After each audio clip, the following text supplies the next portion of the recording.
اللہم صلی علی محمد وآل محمد۔ سفر کے ایام شروع ہو گئے، بیویاں قید خانے میں چلی گئیں، اور بس مجھے مستقل یہ خیال آتا ہے کہ بی بی زینب چونکہ سب کی سربراہ ہیں ساتھ، ان کی کیا کیفیت ہوگی اور عباس کو کتنا زیادہ یاد کر رہی ہوں گی۔ اسی خیال میں کچھ لکھا جو آپ کے سامنے پیش کر رہی ہوں۔ ایک تو قطعہ ہے کہ مجھے عباس کا غم کھا رہا ہے، مجھے عباس کا غم کھا رہا ہے،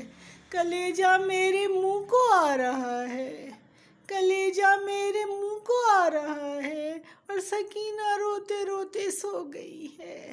سکینہ روتے روتے سو گئی ہے، اسے بابا کا دکھ تڑپا رہا ہے، اسے بابا کا دکھ تڑپا رہا ہے۔ اور اب چند اشعار مولا عباس کی یاد میں۔ عباس تم تو جان تھے میری کہاں گئے، عباس تم تو جان تھے میری کہاں گئے، اور عباس تم تو مان تھے میرا کہاں گئے۔ کتنا زیادہ تنہا محسوس کر رہی ہوں گی، سبھی لوگ چلے گئے لیکن مولا عباس کی جو ڈھارس تھی وہ ایک علیحدہ تھی، وہ ایک اور ہی کچھ کیفیت تھی اس کی۔ تو بی بی بس یاد کر رہی ہوں گی مولا عباس کو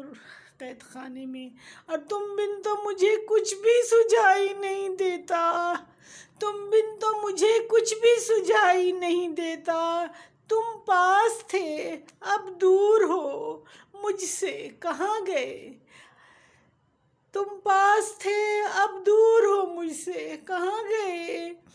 اور میں کس پہ بھروسہ کروں اور کس طرف دیکھوں، میں کس پہ بھروسہ کروں اور کس طرف دیکھوں، کوئی بھی نہیں تم سا بتا دو کہاں گئے، کوئی بھی نہیں تم سا بتا دو کہاں گئے، اور ان عورتوں اور بچوں کو لے کر کہاں جاؤں،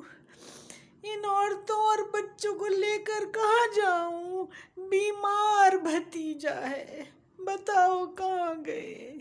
بیمار بھتیجا ہے بتاؤ کہاں گئے، اور کلثوم ہے یا میں ہوں ہمارا کوئی نہیں، کلثوم ہے یا میں ہوں ہمارا کوئی نہیں، بس ایک ہی فریاد ہے بولو کہاں گئے، بس ایک ہی فریاد ہے بولو کہاں گئے، اور یہ قید خانہ گھور اندھیرا ہے اور ہم، یہ قید خانہ گھور اندھیرا ہے اور ہم، نصرت کو بھی شکوہ ہے بتا دو کہاں گئے۔ اللہم صلی علی محمد وآل محمد، لبیک یا حسین۔